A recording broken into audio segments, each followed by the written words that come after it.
Amado Señor, venimos ante ti pidiéndote perdón por nuestros pecados, en primer lugar, y también, Padre, para pedirte que dispongas nuestra mente y corazón para recibir la enseñanza de tu palabra. Quites las distracciones, el sueño. Permite, Padre, que estemos con una mente dispuesta, un corazón abierto, unos oídos receptivos para escuchar tu voz. Ayúdanos, Señor, a vencer la incredulidad y la apatía que a veces invade nuestro ser. Quita todo argumento del enemigo que quiera frustrar el propósito que tú tienes al predicar tu palabra. Tu palabra dice que cuando nuestro corazón es duro, es como la semilla que cae en tierra dura, como en tierra de camino, y luego vienen las aves y comen esa semilla. Y esas aves representan al enemigo que quiere quitar la palabra de nuestra vida para que no germine, ni crezca, ni produzca fruto. Ayúdanos, Padre, a tener esa disposición de corazón. Quita la incredulidad de nosotros y danos un corazón receptivo y dispuesto a tu voz. Y guíame en mis palabras para enseñar lo que es recto y justo delante de ti y a tu pueblo. Te lo pido en el nombre del Señor Jesucristo. Amén. Abran sus Biblias en San Juan, Evangelio según San Juan. Recuerde que estamos ahora en la tarea de estudiar este glorioso Evangelio. Hace 8 días iniciamos nuestro estudio del glorioso Evangelio de Juan, considerando los primeros 5 versículos de este Evangelio, de este capítulo 1. Versículos tan sublimes y profundos que realmente ninguna mente humana, por más erudita y entendida que sea, puede penetrar y explicar todas las cosas que están allí, porque son verdades insondables, porque estamos hablando aquí del eterno y soberano Dios. Así que no hay mente humana que pueda llegar a las profundidades de Dios, porque Dios es eterno y nosotros somos criaturas. En este pasaje vimos el misterio inescrutable de la encarnación del Verbo eterno creado que hizo el universo, Verbo eterno creador del universo, no, porque Él no es creado, el Verbo eterno creador del universo, en el cual estaba la vida, y la vida era la luz de los hombres. El día de hoy, hermanos, consideraremos los versículos 6 al 13 del capítulo 1 del Evangelio de Juan, así que les invito a leer conmigo Juan 1, 6 al 13, y dice así la palabra de Dios. Lean conmigo. Hubo un hombre enviado de Dios, todos, el cual se llamaba Juan. Este vino por testimonio, para que diese testimonio de la luz, a fin de que todos creyesen por él. No era él la luz, sino para que diese testimonio de la luz, aquella luz verdadera que alumbra a todo hombre. Venía a este mundo, en el mundo estaba, y el mundo por él fue hecho, pero el mundo no le conoció. A lo suyo vino, y los suyos no le recibieron, mas a todos los que le recibieron, a los que creen en su nombre, les dio potestad de ser hechos hijos de Dios, los cuales no son engendrados de sangre, ni de voluntad de carne, ni de voluntad de varón, sino de Dios. Amén.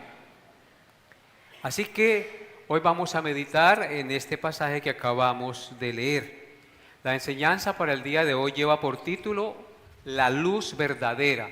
La luz verdadera. Nuestro pasaje el día de hoy lo estudiaremos bajo 3 encabezados o 3 divisiones. El primer encabezado es el heraldo de la luz verdadera, versículos 6 al 8. El heraldo de la luz verdadera, versículos 6 al 8. Número 2, la luz verdadera rechazada, versos 9 al 11. Y número 3, tercer encabezado, la luz verdadera aceptada, versículos 12 al 13. Esos serán los 3 encabezados o el bosquejo o el plan de vuelo para estudiar este pasaje. Veamos nuestro primer encabezado. El heraldo de la luz verdadera, versículos 6 al 8. Juan 1, 6 al 8 dice: hubo un hombre enviado de Dios, el cual se llamaba Juan. Este vino por testimonio, para que diese testimonio de la luz, a fin de que todos creyesen por él. No era él la luz, sino para que diese testimonio de la luz. Amén. Juan, me refiero al escritor del Evangelio, después de comenzar su Evangelio, lo que vimos hace 8 días, con una declaración de la naturaleza de nuestro Señor Jesucristo como Dios, pasa a hablar del precursor o el heraldo del Señor Jesucristo, es decir, de Juan el Bautista. Observen el contraste entre el lenguaje empleado en referencia al Salvador, que fue lo que vimos hace 8 días, y el empleado para hablar de su precursor. De Cristo se nos dice que era el Dios eterno, el Verbo, el creador de todas las cosas, la fuente de la vida y la luz de los hombres. De Juan el Bautista se nos dice simplemente que era un hombre. Dice el texto: hubo un hombre enviado de Dios, el cual se llamaba Juan. Hay un enorme y profundo abismo entre lo que es un hombre natural y el hombre hecho carne, nuestro Señor Jesucristo. El hombre Juan, el nombre de Juan, significa Jehová ha impartido gracia. Eso significa el nombre Juan. Jehová ha impartido gracia. Así que, amados hermanos, el texto nos dice que Juan fue un hombre enviado de Dios. Solo un hombre enviado por Dios puede cumplir el propósito de Dios. La palabra griega para enviado es la palabra apostelo, de donde viene la palabra apóstol, que significa poner aparte, y que por implicación en el contexto significa apartado por Dios para enviar a una misión. En contraste de esta afirmación, podemos deducir que pueden haber hombres que no son enviados de Dios, sino que se han enviado a sí mismos o se han autoproclamado enviados de Dios. Así como hay hombres enviados de Dios, hay hombres que no son enviados de Dios, que se autoenvían a sí mismos o se autoproclaman a sí mismos. Estos, en consecuencia, son falsos profetas a los cuales Dios no mandó y a los cuales no hay que creer y obedecer. Pero este hombre enviado de Dios, el cual se llamaba Juan, venía a cumplir una misión, y a él sí debemos, usted y yo, creerle. Y eso es lo que nos muestran los versículos 7 y 8 de nuestro pasaje, que dicen: este vino por testimonio, este hombre enviado de Dios vino por testimonio, para que diese testimonio de la luz, a fin de que todos creyesen por él. No era él la luz, sino para que diese testimonio de la luz. Amén. Así que vemos en el pasaje que Juan vino por 2 propósitos, o con 2 propósitos. En primer lugar, que diese testimonio de la luz, y en segundo lugar, para que todos los que lo oyeren creyeran en la luz por su testimonio. No que creyeran en Juan, sino que creyeran en la luz de la cual él iba a dar testimonio. Juan no obró milagros, pero la pureza de su vida y de su doctrina eran pruebas contundentes de que era un enviado de Dios que daba fiel testimonio de la luz y la verdad. Juan no fue comisionado para dar testimonio de sí mismo, sino para dar testimonio de Jesucristo. Por eso me encanta la declaración que hace el escritor bíblico en el verso 8. Dice, no era él la luz, sino para que diese testimonio de la luz. Mis amados hermanos, aquí hay una gran lección para todos nosotros. No hemos sido llamados y salvados para hablar de nosotros mismos o para exaltarnos a nosotros mismos. Hemos sido llamados y salvados para dar testimonio de Jesucristo. Es a Él al que debemos anunciar, es a Él al que debemos proclamar, es a Él al que debemos exaltar, porque Él es la luz del mundo. Observen lo que dicen los versículos 19 al 27 de Juan. Juan 1, 19 al 27 dice, este es el testimonio de Juan. ¿A qué venía él? A dar testimonio de la luz. Dice, ese es el testimonio de Juan cuando los judíos enviaron de Jerusalén sacerdotes y levitas para que le preguntasen, ¿tú quién eres? Confesó y no negó, sino confesó, yo no soy el Cristo. Y le preguntaron, ¿qué pues? ¿Eres tú Elías? Dijo, no soy. ¿Eres tú el profeta? Y él respondió, no. Le dijeron, pues ¿quién eres? Para que demos respuesta a los que nos enviaron. ¿Qué dices de ti mismo? Dijo, yo soy la voz de uno que clama en el desierto, enderezad el camino del Señor, como dijo el profeta Isaías. Y los que habían sido enviados eran de los fariseos, y le preguntaron y le dijeron, ¿por qué pues bautizas si tú no eres el Cristo, ni Elías, ni el profeta?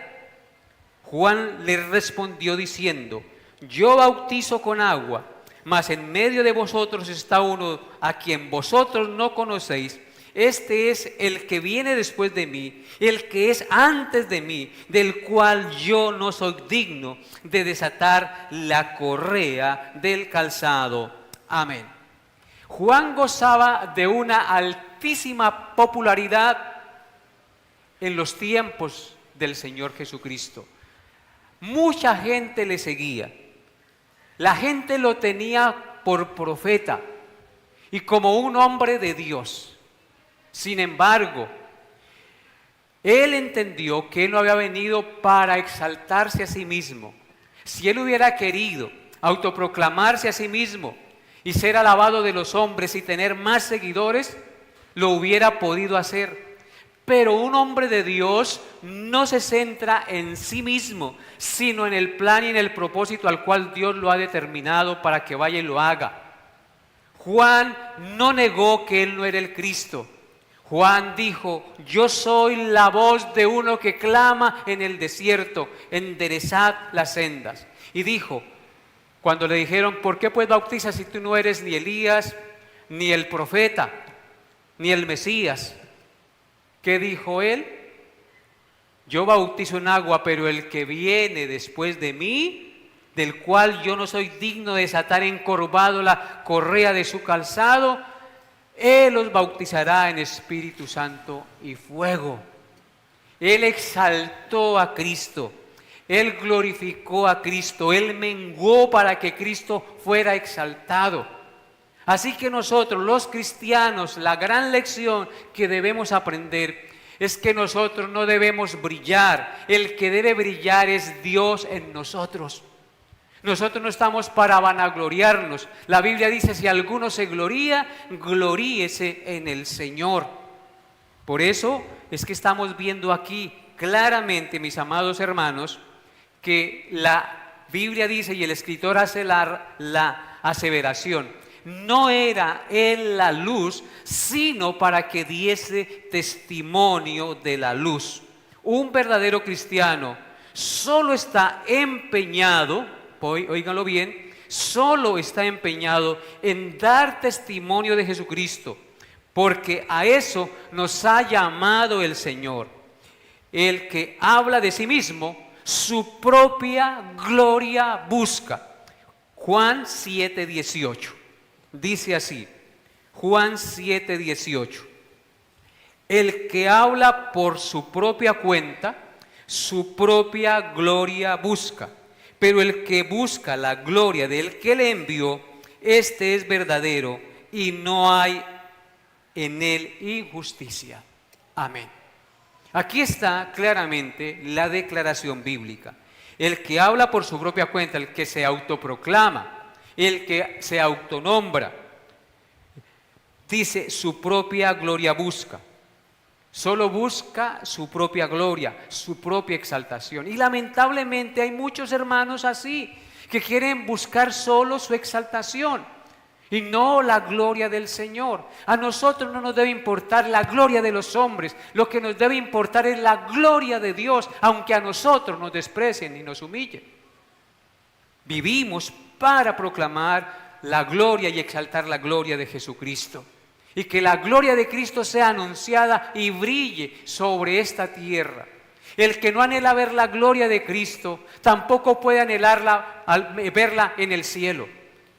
Alguien me decía: pastor, usted hace 8 días enseñó que Jesucristo es el creador del mundo. ¿Y el Padre entonces? Pues mis amados hermanos, el Padre también y el Espíritu Santo también. Recordemos que Dios es uno, pero manifestado en 3 personas. El Evangelio de Juan tiene el propósito de exaltar la gloria de Cristo. Y estamos estudiando el Evangelio de Juan. Y este Evangelio tiene por propósito exaltar la gloria de Jesucristo. Y no por exaltar la gloria de Jesucristo quiere decir que estemos minimizando al Padre. No, porque el mismo Juan dice que el que busca la gloria, del que da a conocer al Padre, busca la gloria del Padre, porque Cristo vino a dar a conocer la gloria del Padre. Entonces no hay en ello contradicción. El que me ha visto a mí, dice Cristo, ha visto al Padre. Si honramos al Hijo, honramos al Padre. Amén. Entonces, para que quede claro eso. Esto nos lleva a nuestro segundo punto o encabezado: la luz verdadera rechazada. Versículos 9 al 11 de nuestro pasaje. ¿Qué dicen? Aquella luz verdadera que alumbra a todo hombre venía a este mundo. En el mundo estaba y el mundo por él fue hecho, pero el mundo no le conoció. A lo suyo vino y los suyos no le recibieron. Amén. El versículo 9 inicia diciendo: aquella luz verdadera que alumbra a todo hombre venía a este mundo. Una pregunta: ¿quién es la luz verdadera que alumbra a todo hombre? Cristo. Indudablemente, por el contexto y por lo que dicen los demás evangelios, la luz verdadera es Jesucristo, el Hijo de Dios, el Verbo hecho carne, que vino al mundo, nacido del vientre de la Virgen María.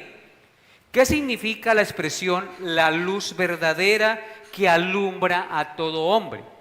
Significa por lo menos 3 cosas. En primer lugar, significa que todos los hombres, aunque caídos en las tinieblas de su pecado, tienen en sus conciencias cierto grado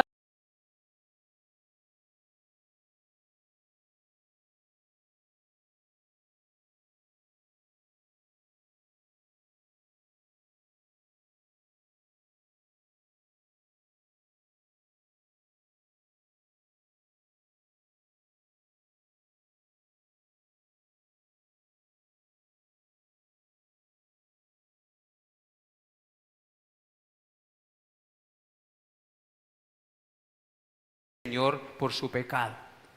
Por eso el texto dice, aquella luz verdadera que alumbra a todo hombre.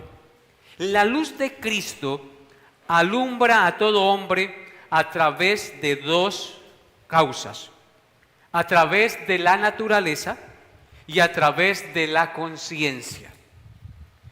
A través de la naturaleza, en Romanos 1, 19 al 21, sin perder Juan, dice, Romanos 1, 19 al 21, porque lo que de Dios se conoce les es manifiesto, pues Dios se lo manifestó, porque las cosas invisibles de Él, su eterno poder y deidad, se hacen claramente visibles desde la creación del mundo, siendo entendidas por medio de las cosas hechas, de modo que no tienen excusa. Pues habiendo conocido a Dios, no le glorificaron como a Dios, ni le dieron gracias, sino que se envanecieron en sus razonamientos y su necio corazón fue entenebrecido. Dice aquí este texto que las cosas invisibles de Dios, su eterno poder y divinidad, se hacen claramente visibles desde la creación del mundo, siendo entendidas el poder y la divinidad de Dios por medio de las cosas hechas, de modo que ninguno tiene excusa de que Dios no existe. Los hombres niegan la existencia de Dios por necedad, no porque no hay evidencias de que Dios no exista. La naturaleza, el universo habla de que esto es producto de un creador, de alguien que lo diseñó. Esto no existe por una explosión simplemente. Alguien diseñó el universo y ese es Dios. De modo que no tienen excusa. Y habiendo conocido a Dios, dice, no le glorificaron como a Dios ni le dieron gracias, sino que se envanecieron en sus razonamientos y su necio corazón es entenebrecido. Cuando alguien no le da gloria a Dios, su corazón se entenebrece más y se endurece. Entonces la luz de Cristo alumbra al hombre a través de la naturaleza. Y en segundo lugar, alumbra a través de la conciencia. Romanos 2, 14 al 16. Dice así la palabra de Dios, Romanos 2, 14 al 16. Porque cuando los gentiles que no tienen ley hacen por naturaleza lo que es de la ley, estos, aunque no tengan ley, son ley para sí mismos, mostrando la obra de la ley escrita en sus corazones, dando testimonio a su conciencia, acusándoles o defendiéndoles sus razonamientos, en el día en que Dios juzgará por Jesucristo los secretos de los hombres conforme a mi evangelio. Amén. Así que dice aquí la palabra de Dios que la conciencia es un catalizador, donde está puesta la ley de Dios de manera natural. Porque cuando los gentiles que no tienen ley, los gentiles son los inconversos, los que no tienen a Dios, los que no pertenecen al pueblo de Dios, hacen por naturaleza lo que es de la ley. Miren, los que no tienen ley hacen por naturaleza lo que es de la ley. Ellos saben en el fondo que es malo matar, que es malo robar. ¿Quién les puso eso? Dios en sus conciencias. Así que ellos no tienen excusa. En ellos está la ley de la conciencia y la ley de la conciencia es dictaminada por la ley de Dios que está puesta en ellos de manera natural. Porque el verso 15 dice, mostrando la obra de la ley escrita en sus corazones, dando testimonio su conciencia y acusándoles o defendiéndoles según sus razonamientos. La conciencia nos acusa o nos defiende según la manera en que actuemos. Si hacemos mal, la conciencia nos dice, usted obró mal. Si hace uno bien, también la conciencia le dice, usted obró bien. Entonces no hay excusa. Y un día, Dios juzgará por Jesucristo el secreto de los hombres conforme a su evangelio. Así que, amados hermanos, cuando dice aquella luz verdadera que alumbra a todo hombre, hace referencia a que la luz de Cristo de alguna manera alumbra a todo hombre a través de la naturaleza y a través de la conciencia. En segundo lugar, la expresión la luz verdadera que alumbra a todo hombre significa que todas las demás luces espirituales que han aparecido, aparecen y aparecerán en el mundo son falsas y no sacan al hombre de las tinieblas de su pecado ni lo reconcilian con Dios. El texto dice, aquella luz verdadera que alumbra a todo hombre. Por implicación entendemos que hay luces que no son verdaderas. Y por consiguiente, esas luces que no son verdaderas son falsas. No sacan al hombre de las tinieblas de su pecado ni lo reconcilian con Dios. Desde el comienzo de la humanidad, Satanás se ha manifestado al hombre a través de falsas luces, filosofías y falsas religiones que atraen y engañan a los hombres sumergiéndolos en las tinieblas de su pecado. Por ejemplo, la filosofía del humanismo, que ha exaltado y engrandece al hombre poniéndolo como su propio redentor. Uno es el mismo redentor, no necesitamos de Dios. Las innumerables religiones orientales, la nueva era, el budismo, el brahmismo, el taoísmo, el islamismo, que ponen al hombre como su propio redentor a través de reencarnaciones o a través de sus propias obras. También están las falsas religiones con ropaje de cristianismo, que predican y enseñan salvación por obras y no por la gracia de Dios, como enseña la Biblia. Predican un Cristo cuyo sacrificio en la cruz no es suficiente para salvar, sino que tiene que ser ayudado por las buenas obras del hombre pecador. Por eso Jesucristo dijo: todos los que antes de mí vinieron, ladrones son y salteadores. Solo hay un camino para ir al Padre y ese camino es Jesucristo. Mateo 24:5 dice, Mateo 24:5, porque vendrán muchos en mi nombre, muchos falsos profetas o muchas falsas luces, vendrán muchos en mi nombre diciendo, yo soy el Cristo, y a muchos engañarán. Mateo 24:24 dice, porque se levantarán falsos cristos y falsos profetas, y harán grandes señales y prodigios, de tal manera que engañarán, si fuere posible, aún a los escogidos. Falsas luces, falsos cristos, que harán grandes señales y prodigios. Se les concede hacer señales y prodigios, y la gente se va tras las señales y tras los prodigios. Y aún engañarán, si fuere posible, pero no es posible, a los escogidos. A ellos no los pueden engañar, porque nosotros hemos confiado y creído en la luz verdadera que alumbra a todo hombre. En 2 de Pedro 2, del 1 al 3 dice, 2 de Pedro 2, del 1 al 3 dice, pero hubo también falsos profetas entre el pueblo, como habrá entre vosotros falsos maestros, que introducirán encubiertamente herejías destructoras, o falsas luces, podemos decir, y aún negarán al Señor que los rescató, atrayendo sobre sí mismos destrucción repentina. Y muchos seguirán sus disoluciones, y por causa de los cuales el camino de la verdad será blasfemado. Y por avaricia harán mercadería de vosotros con palabras fingidas. Sobre los tales ya de largo tiempo la condenación no se tarda y su perdición no se duerme. Así que vemos claramente aquí que así como hubo falsos profetas en el Antiguo Testamento entre el pueblo de Dios, habrá también entre vosotros falsos maestros que introducirán encubiertamente falsas enseñanzas, falsas luces, distrayendo, apartando de la luz verdadera a los hombres. Entonces, hermanos, en tercer lugar, podemos entender aquella luz verdadera que alumbra a todo hombre, es que solamente hay una luz y que todas las demás luces que pretenden ser los redentores de la humanidad son falsas. Solo hay una luz, ¿y esa luz quién es? Jesucristo, el Hijo de Dios.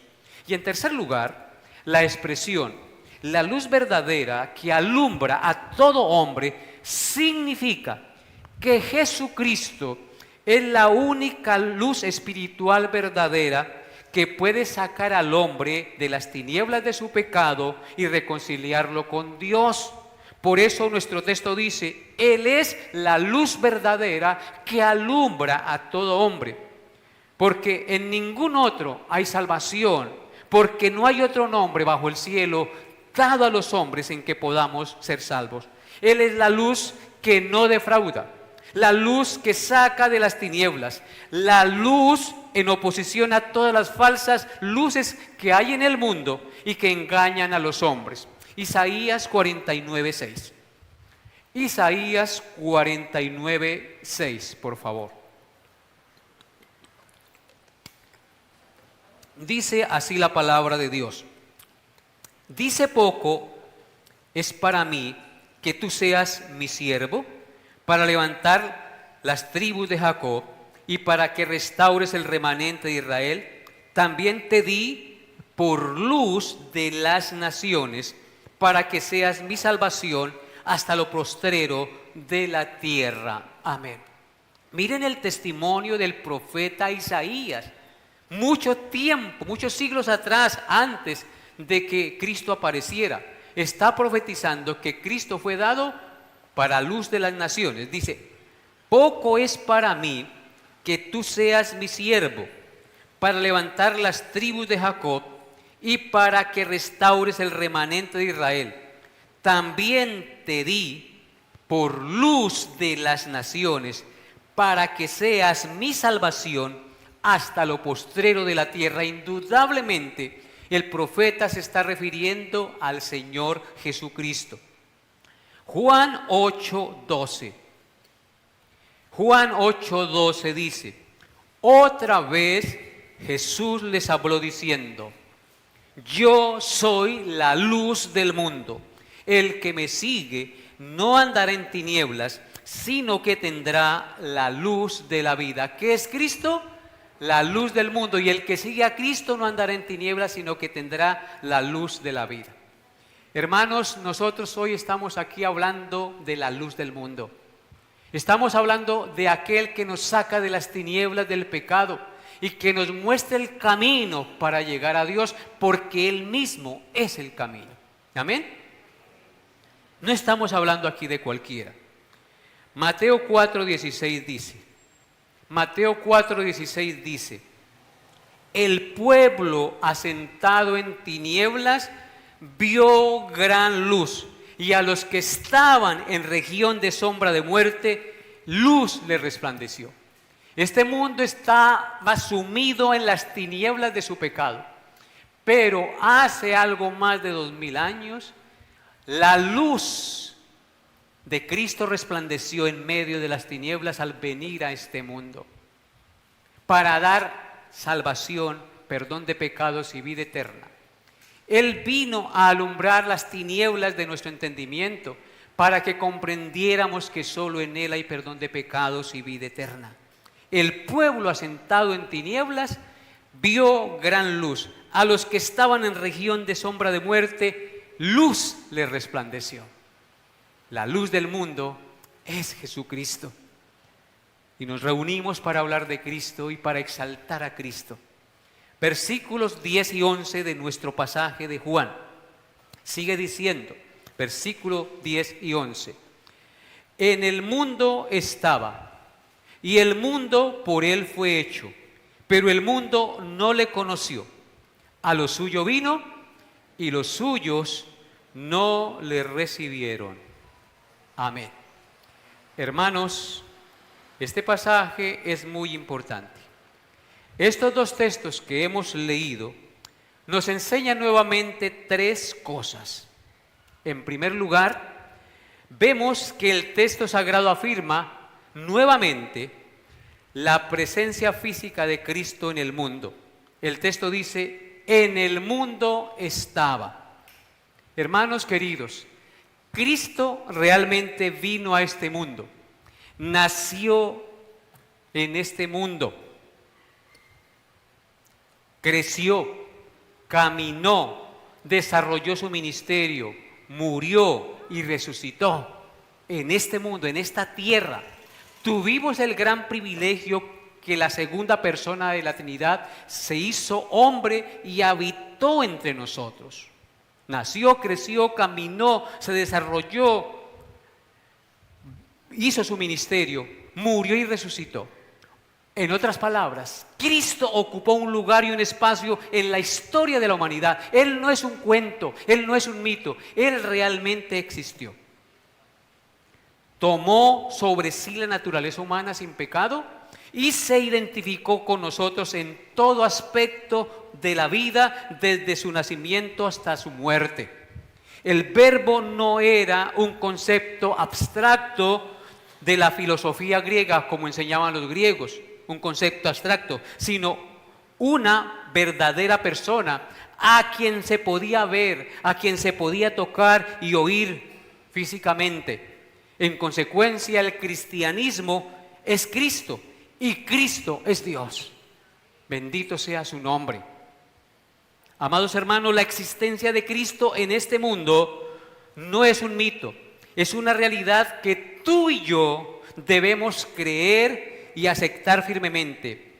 Él es el Dios hecho carne, la luz verdadera que vino al mundo y el único que nos puede sacar de la esclavitud del pecado, de la esclavitud de Satanás y llevarnos al cielo, y nos puede dar la resurrección, el triunfo sobre la muerte también, porque Él venció la muerte. En segundo lugar, el texto vuelve y nos enseña sin dilaciones que Jesucristo es el creador del mundo. El texto dice claramente que el mundo por Él fue hecho. Esto nos enseña que Jesucristo es Dios, porque solo Dios tiene el poder para crear. Dice, el mundo por Él fue hecho. Observen lo que dice Juan 1, 1 al 3, que fue lo que vimos hace 8 días para recordarlo. En el principio era el Verbo, y el Verbo era con Dios, y el Verbo era Dios. Este era en el principio con Dios, diferente al Padre, pero uno con Él. Todas las cosas por Él, por Cristo, fueron hechas, y sin Él nada de lo que ha sido hecho fue hecho. Y el texto que estamos analizando hoy dice, el mundo por Él fue hecho, así que Cristo es Dios. Colosenses 1, 16 al 17 dice, Colosenses 1, 16 al 17, porque en Él fueron creadas todas las cosas, las que hay en los cielos y las que hay en la tierra, visibles e invisibles, sean tronos, sean dominios, sean principados, sean potestades, todo fue creado por medio de Él y para Él. Él es antes de todas las cosas y todas las cosas en Él subsisten. Así que Jesucristo es Dios. Enseñar que Jesucristo es un ángel o un ángel muy especial al cual Dios delegó poderes para salvar es falso. Es llevar a la gente a confiar en una criatura, y eso es idolatría. La Biblia nos enseña claramente que Jesucristo es Dios. Así que cuando adoramos a Cristo, adoramos al Padre. Cuando servimos a Cristo, servimos al Padre. Porque ellos dos son uno, pero al mismo tiempo son dos. Y ambos son Dios con el Espíritu Santo. En el Salmo 102, 25 dice, desde el principio tú fundaste la tierra y los cielos son obra de tus manos. Amén.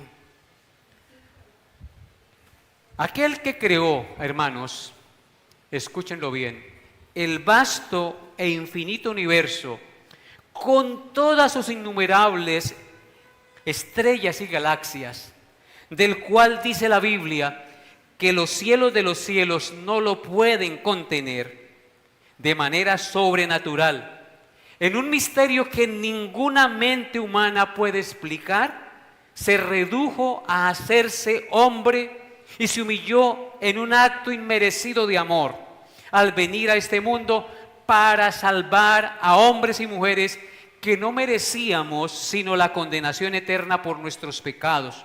El Dios eterno se hizo carne para salvar a los pecadores. ¡Qué acto maravilloso de amor y de humillación y de condescendencia que hizo nuestro Señor Jesucristo! Y en tercer lugar, el texto nos enseña que el mundo no le conoció y que los suyos no le recibieron. Es decir, la luz verdadera fue rechazada. Claramente el texto dice, a lo suyo vino y los suyos no le recibieron. El mundo no le conoció. Se refiere a la humanidad que, aunque creada por Él, no pudo discernir el tiempo de su venida, debido al entenebrecimiento espiritual que cegaba y ciega su entendimiento hasta el día de hoy. Porque hasta el día de hoy muchos no le reciben, le desprecian y lo desechan. Dice el comentarista Hendrickson: el mundo al que Cristo, la luz, vino, es el representado por Israel, que era como un círculo pequeño dentro de otro más amplio. Como si Juan dijera: estaba en el mundo y el mundo llegó a existir por él, mas a pesar de ello, el mundo no lo reconoció. Vino específicamente a su propio hogar y sin embargo su propio pueblo no le dio la bienvenida. ¿Quiénes fueron los que hicieron todo lo posible para matar a Cristo? ¿No fueron los mismos judíos? Fueron muy pocos los judíos que recibieron a Cristo y le reconocieron como el Salvador. Segunda de Corintios, capítulo 4, versículos 3 al 4. Segunda de Corintios 4, 3 al 4. Vemos aquí algo muy importante. Dice así, Segunda de Corintios 4, 3 al 4. Pero nuestro evangelio está aún encubierto, entre los que se pierden está encubierto, en los cuales el Dios de este siglo cegó el entendimiento de los incrédulos, para que no les resplandezca la luz del evangelio de la gloria de Cristo, el cual es la imagen de Dios. ¿Por qué el mundo no le recibió? Dice aquí que su evangelio, que es el mismo Cristo, está aún encubierto, entre los que se pierden está encubierto. Hay un pueblo que está sumido en las tinieblas de su pecado y van para perdición, y para ellos el evangelio está encubierto y no lo reciben. Dice el verso 4, ¿por qué razón? En los cuales el Dios de este siglo, que es Satanás, cegó el entendimiento de los incrédulos, para que no les resplandezca la luz del evangelio. ¿Qué es Cristo? La luz. La luz del evangelio de la gloria de Cristo, el cual es la imagen de Dios. Algunos están tan cerrados en su pecado que la luz de Cristo no les resplandece. Pero la otra enseñanza es que a los que nos resplandeció no fue porque estábamos dispuestos a recibirle, sino porque Dios en su gracia y en su misericordia tocó nuestro entendimiento, hizo que la luz resplandeciera en medio de las tinieblas de nuestro corazón para contemplar la gloria de Cristo. No fue porque nosotros tuviéramos luz para ser alumbrados y entender por nuestra propia cuenta el evangelio. Fue porque la luz del evangelio abrió nuestro entendimiento. Así como la luz en las tinieblas resplandece, la luz del evangelio ha resplandecido en nuestro corazón por la gracia de Dios. Versículo 11 nos dice o nos enseña: a lo suyo vino y los suyos no le recibieron. Este versículo describe la incredulidad de la nación judía tras la encarnación de Cristo y durante su ministerio entre ellos. Vino a un pueblo que era especialmente suyo por su redención de Egipto. Él los sacó de Egipto, Él los llamó desde Abraham. Por su introducción a la tierra de Canaán le pertenecían a Dios, y porque a ellos les fue dada la ley y los pactos de la promesa. No obstante, este pueblo no creyó en Él, ni le recibieron, sino que en realidad lo despreciaron, lo rechazaron y lo mataron. Esto nos habla de lo corrompido, lo ciego y lo duro que está el corazón de los seres humanos. Bien, los reformadores llamaron a esta condición pecaminosa depravación total del hombre. Y en tercer lugar, pasamos a nuestro tercer punto, la luz verdadera aceptada. Versículos 12 y 13 de nuestro pasaje. Dice, mas a todos los que le recibieron, a los que creen en su nombre, les dio potestad de ser hechos hijos de Dios, los cuales no son engendrados de sangre, ni de voluntad de carne, ni de voluntad de varón, sino de Dios. La luz verdadera aceptada. Este pasaje nos enseña básicamente dos cosas. En primer lugar, el verso 12 nos dice que el propósito de la primera venida de Cristo, es decir, de la luz verdadera que vino a este mundo, es hacer hijos de Dios a los que no son hijos.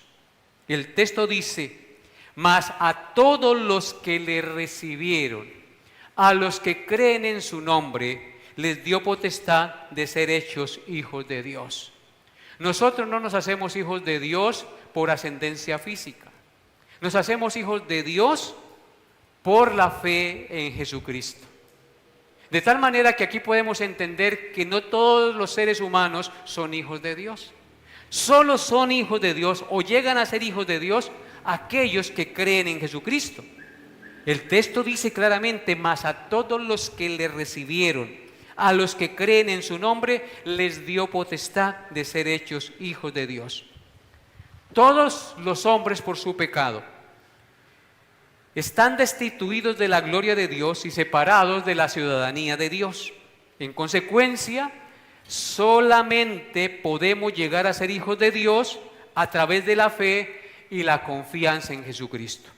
La palabra recibir implica creer en Él, confiar en su nombre, es decir, en lo que Él es, vale y representa para nosotros. Si no creemos y confiamos en Jesucristo, no podemos ser salvos ni ser miembros de la familia de Dios. Es solo a través de confiar en Jesucristo y su obra mediadora que podemos llegar a ser hijos de Dios y ser salvos de esta perversa generación. En Primera de Juan 5:1 dice, todo aquel que cree que Jesús es el Cristo es nacido de Dios, y todo aquel que ama al que engendró, ama también al que ha sido engendrado por él. En Efesios 1:3 al 6 dice, Efesios 1:3 al 6, bendito sea el Dios y Padre de nuestro Señor Jesucristo, que nos bendijo con toda bendición espiritual en los lugares celestiales en Cristo, según nos escogió en Él antes de la fundación del mundo, para que fuésemos santos y sin mancha delante de Él, en amor, habiendo sido predestinados para ser adoptados hijos suyos por medio de Jesucristo, según el puro afecto de su voluntad, para alabanza de la gloria de su gracia, con la cual nos hizo aceptos en el amado. Fuimos predestinados para ser adoptados hijos suyos por medio de Jesucristo, según el puro afecto de su voluntad. Solo a través de Cristo y confiando en Cristo llegamos a ser hijos de Dios. En segundo lugar, el pasaje que nos ocupa, en el verso 13, nos enseña que es solo por la obra sobrenatural de la voluntad de Dios y su soberanía que llegamos a ser engendrados para ser hijos de Dios. La palabra engendrados allí significa nacer de nuevo o ser regenerados. Noten lo que dice el texto. Verso 13, los cuales no son engendrados de sangre, ni de voluntad de carne, ni de voluntad de varón, sino de Dios. No somos engendrados de sangre, es decir, por ascendencia física, como por ejemplo por ser descendientes físicos de Abraham. No somos engendrados o nacidos de nuevo por voluntad de carne ni voluntad de varón, es decir, por la voluntad del deseo humano, sino solo por la voluntad soberana y misericordiosa de Dios nuestro Señor. Obsérvese las tres palabras: sangre, voluntad de carne y voluntad de varón, que están en el texto. Esto hace resaltar el hecho de que en ningún sentido los creyentes en Jesús deben su nacimiento espiritual o el ser hechos hijos de Dios a causas humanas o al deseo de la voluntad del hombre, sino al deseo y la voluntad de Dios. Así que si nosotros hoy somos hijos de Dios y hemos creído en Cristo, ¿fue por qué? Porque Él lo quiso, porque Él nos engendró, quitó la ceguera espiritual y nos dio la fe para que lo pudiéramos hacer. A Él sea la gloria por los siglos de los siglos. Necesitamos saber, amados hermanos, entender y aceptar que el hombre no tiene nada de qué gloriarse, que la obra de la salvación y de la regeneración para ser hijos de Dios 100% pertenece al Señor y no al hombre. Solo hasta que Dios nos da vida podemos responder en obediencia y en fe y en arrepentimiento hacia el Señor. Entonces, hermanos, que no se nos olvide esta gran lección. Por eso Santiago 1:8 dice, Santiago 1:8, Él de su voluntad nos hizo nacer por la palabra de verdad para que seamos primicias de sus criaturas. Y en Romanos 8:29 al 30 dice, porque a los que antes conoció, también los predestinó para que fuesen hechos conforme a la imagen de su Hijo, para que Él sea el primogénito entre muchos hermanos. Y a los que predestinó, a estos también llamó, y a los que llamó, a estos también justificó. Amén. Y glorificó. Entonces, hermanos, la obra 100% de principio a fin pertenece ¿a quién? A Dios y no a nosotros. El engendramiento del que aquí se habla es el nuevo nacimiento o la regeneración. Es un cambio completo de corazón, de naturaleza espiritual, hermanos, que tiene lugar en un hombre cuando se vuelve de sus pecados a Cristo en arrepentimiento y fe. Pero eso no se da hasta que Dios no obra primero el engendramiento. Es un cambio tan grande que ninguna otra figura, sino la del nacimiento físico, puede expresarlo. Es como cuando nace un nuevo ser en el mundo, con nuevos deseos y pensamientos. Es una persona nacida de Dios. Por eso a nosotros se nos comienza a quitar todo aquello que amábamos del mundo. Ahora no lo queremos, ahora lo vemos como abominable y que no honra ni glorifica a Dios, porque nuestra condición de naturaleza caída, nuestra condición pecaminosa ha cambiado por una nueva. Por eso, si alguna persona está en Cristo, nueva criatura es, las cosas viejas pasaron, he aquí, todas son hechas nuevas. Y quiero terminar la exposición de este pasaje mirando algunos puntos de aplicación. Podemos aprender en este pasaje que Dios a través de la historia ha enviado hombres para anunciar su mensaje y dar a conocer a los hombres su voluntad. El día de hoy esa labor no está en manos de ciertos hombres solamente, amados hermanos. El Señor ha designado a la iglesia la gran comisión de dar a conocer a Cristo, la luz del mundo, predicar su evangelio y ser sostén y baluarte de la verdad. Él dijo a los discípulos: recibiréis poder cuando haya venido sobre vosotros el Espíritu Santo y me seréis testigos en Jerusalén, en Judea, en Samaria y hasta lo último de la tierra. Así que ahora la predicación de la luz del mundo es dada a la iglesia, no a un solo hombre. En segundo lugar, el pasaje expuesto el día de hoy nos hace un llamado, escúchenlo bien, nos hace un llamado a que reafirmemos nuestra fe en el Señor Jesucristo como la única luz verdadera. No hay nadie más que pueda salvar y sacarnos de las tinieblas de nuestro pecado. Todas las demás luces falsas que nos rodean y que nos atraen no hacen más sino perturbar nuestro entendimiento. Solo Cristo es la luz verdadera en quien podemos confiar para ser salvos y guiados a la eternidad.